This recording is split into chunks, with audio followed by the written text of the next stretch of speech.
نحمده ونصلي ونسلم على رسوله الكريم اما بعد فاعوذ بالله من الشيطان الرجيم بسم الله الرحمن الرحيم قال الله تبارك وتعالى في القرآن المجيد ما كان محمد ابا احد من رجالكم ولكن رسول الله وخاتم النبيين وكان الله بكل شيء عليما صدق اللہ العظیم وبلغنا رسولہ النبی الکریم ونحن علی ذلک لمن الشاہدین والشاکرین والحمد للہ رب العالمین۔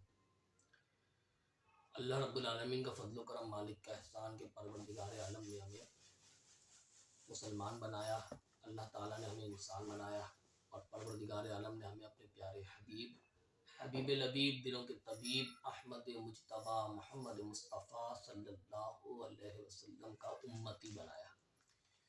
اللہ کا جتنا شکر ادا کیا جائے اتنا کم ہے۔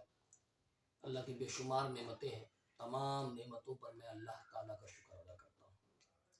آج جس عنوان پر گفتگو کرنے کی سعادت حاصل ہوگی وہ عنوان ہے عقیدہ ختم نبوت۔ سب سے پہلے میں قرآن پاک کی آیت پیش کروں گا، پھر حدیث پاک پیش کروں گا، پھر عقیدہ ختم نبوت کی ضرورت اور اہمیت پر گفتگو کرتے ہوئے صحابہ کرام رضوان اللہ تعالی علیہم اجمعین جیسی مقدس ترین شخصیات کی زندگی سے اس موضوع پر، یعنی عقیدہ ختم نبوت کے موضوع پر چند ایک مثالیں آپ کے سامنے پیش کروں گا۔ سب سے پہلے قرآن پاک کی آیت، اللہ تعالیٰ نے قرآن پاک میں فرمایا، سورہ احزاب ہے اور آیت نمبر 40 ہے، سورۃ الاحزاب اور آیت نمبر 40 میں اللہ تعالیٰ نے قرآن پاک میں فرمایا، ما کان محمد ابا احد من رجالکم ولکن رسول اللہ وخاتم النبیین۔ ترجمہ اس کا یہ ہے کہ اللہ رب العالمین نے قرآن پاک میں فرمایا، محمد تمہارے مردوں میں سے کسی کے باپ نہیں، ولکن رسول اللہ وخاتم النبیین، ہاں اللہ کے رسول ہیں اور سب نبیوں کے پچھلے، وکان اللہ بکل شیء علیما، اور اللہ سب کچھ جانتا ہے۔ یہ قرآن پاک کی آیت ہے۔ اسی آیت کو عقیدہ ختم نبوت کی سب سے بڑی دلیل کہا جاتا ہے۔ قرآن پاک کی آیت عقیدہ ختم نبوت پر سب سے بڑی دلیل ہے، اور یہ ایک ایسی آیت ہے جو اہل سنت و جماعت سے وابستہ ہر ایک شخص کو، چاہے مرد ہو یا عورت ہو، بچہ ہو یا بوڑھا ہو، جوان ہو، ہر ایک شخص کو یہ آیت قرآنی زبانی یاد ہونی چاہیے، ترجمے کے ساتھ، تفسیر کے ساتھ۔ یہ آیت اس بات کو ظاہر کر رہی ہے، اس بات کو واضح کر رہی ہے، سورت سے زیادہ یہ بات عیاں اور ظاہر ہے کہ ہمارے پیارے نبی آقا دو جہاں صلی اللہ علیہ وسلم آخری نبی ہے، اور ہمارے پیارے نبی کے بعد کسی بھی دور میں، کسی بھی زمانے میں، کسی بھی قبیلے خاندان میں کوئی نیا نبی نہیں آ سکتا، نہ آئے گا، قیامت تک کوئی نیا نبی نہیں آئے گا۔ یہی عقیدہ ہے ہمارا، یہ عقیدہ نظریہ ہے، اور اسلام کا بنیادی عقیدہ نظریہ یہی ہے۔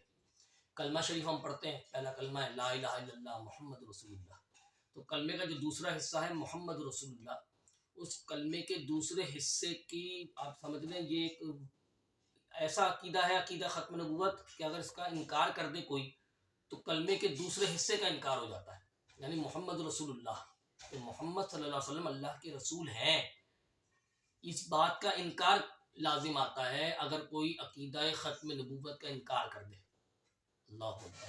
تو جس نے کلمے پر ایمان لانا ہے تو اسی شخص نے عقیدہ ختم نبوت پر بھی ایمان لانا ہے کہ ہمارے پیارے نبی آخری نبی ہیں اور قیامت تک کوئی دوسرا نیا نبی نہیں آ سکتا۔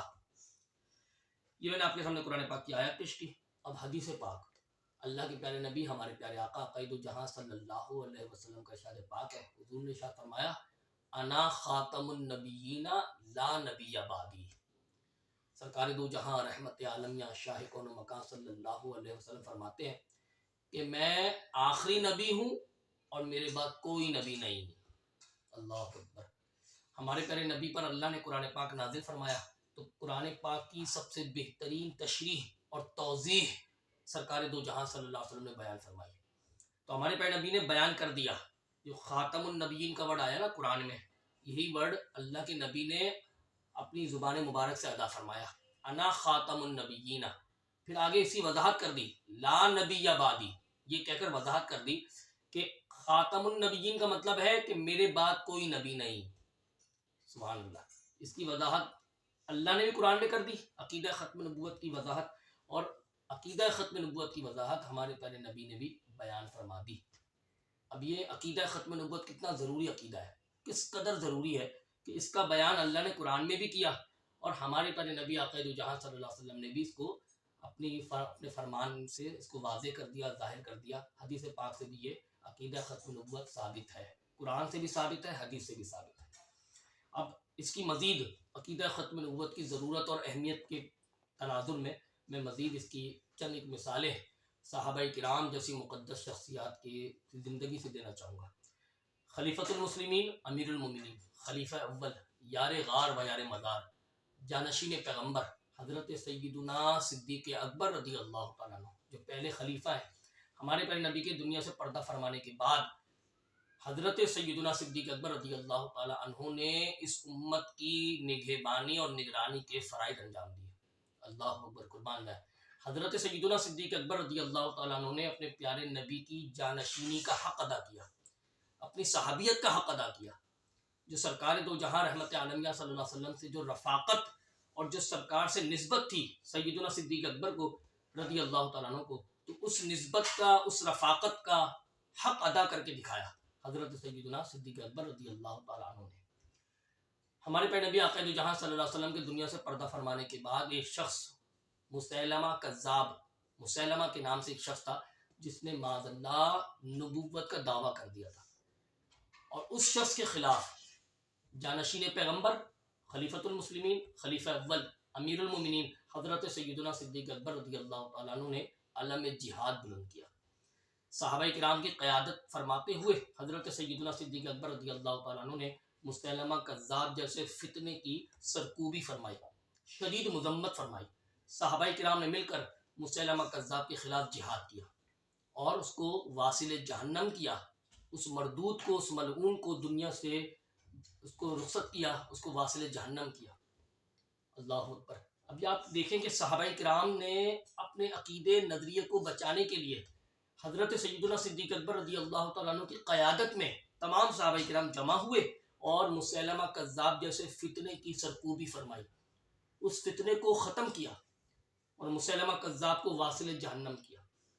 اللہ اکبر. تو قرآن پاک سے میں نے آپ کے آیت قرآن پیش کی، حدیث پاک سے الحمدللہ دلیل پیش کی، اور پھر خلیفۃ المسلمین امیر المومنین خلیفہ اول جانشین پیغمبر حضرت سیدنا صدیق اکبر رضی اللہ تعالیٰ عنہ، جن کا مقام یہ ہے کہ افضل البشر بعد الانبیاء، انبیاء کے بعد سب سے بڑا مقام و مرتبہ اگر کسی ہستی کا ہے تو وہ ہستی حضرت سیدنا صدیق اکبر رضی اللہ تعالیٰ عنہ کی ہے.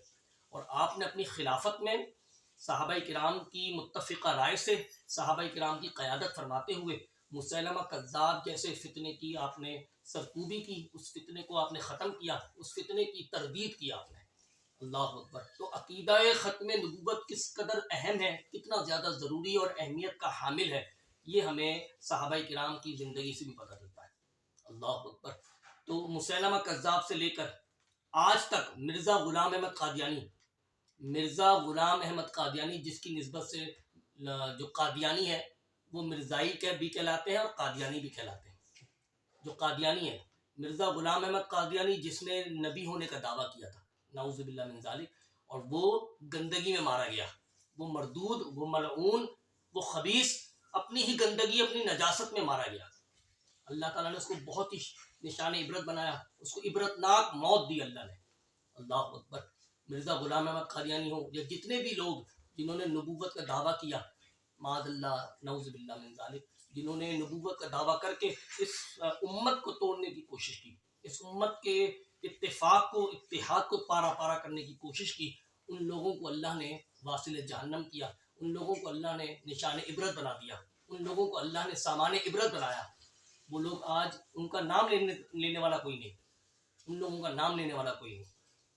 ان لوگوں نے پھر اس امت کو، اس امت کے اتحاد کو پارا پارا کرنے کی کوشش کی، اس امت کے لوگوں کو، مسلمانوں کو، خاص کر مسلمانوں کے نظریات اور مسلمانوں کے عقیدے اور مسلمانوں کے ایمان پر حملہ آور ہونے کی کوشش کی.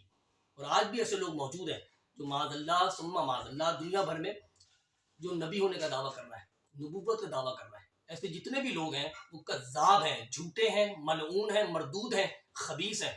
ایسے لوگ جو قرآن اور احادیث کی روشنی میں وہ کافر ہیں، مرتد ہیں اور اسلام سے نکلے ہوئے ہیں، خارج از اسلام ہیں. اور ایسے لوگوں کا ہم سے، مسلمانوں سے اور اسلام سے کوئی تعلق نہیں ہے. ایسے لوگوں کا، جتنے بھی ایسے لوگ ہیں جو معاذ اللہ نبوت کا دعویٰ کرتے ہیں، جو عقیدہ ختم نبوت کا انکار کرتے ہیں اور مسلمانوں کے ایمان سے کھلواڑ کر رہا ہے، ایسے جتنے بھی لوگ ہیں نعوذ باللہ، ایسے لوگ عقیدہ ختم نبوت کا انکار کرنے کی وجہ سے اور نبوت کا دعویٰ کرنے کے سبب کافر، مرتد اور واجب القتل ہیں. اللہ تعالیٰ ایسے لوگوں کے شر سے ہم مسلمانوں کی حفاظت فرمائے. آمین بجاہ النبی الامین صلی اللہ علیہ وسلم.